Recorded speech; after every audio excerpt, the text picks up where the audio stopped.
I see the argument all the time. If your business does not make enough money to pay your employees living wages, then you don't make enough money to run a business. But I never see enough people expand this to include nonprofits. If your nonprofit does not make enough money to pay your employees living wages, then your nonprofit does not make enough money to run.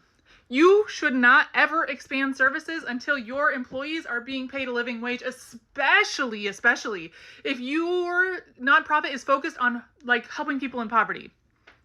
Because what do you mean your employees are also in poverty or just slightly above poverty?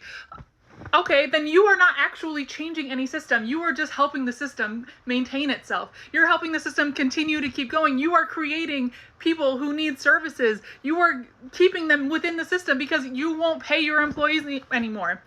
I am so sick of the argument, well, we're a nonprofit. We can't afford to pay people a lot of money. You can't afford to pay people CEO salary, sure, that makes sense. But your employees need to have a living wage in order to keep doing this.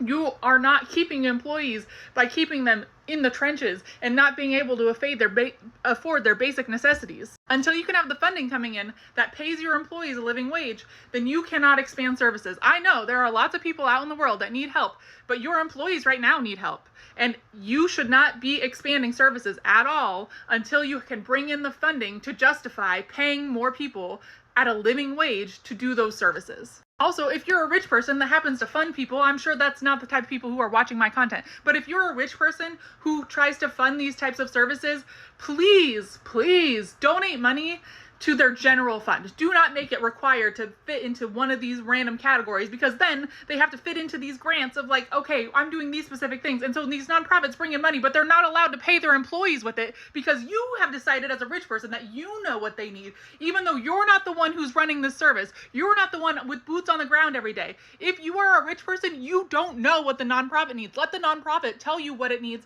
and spend the money how they need to spend it.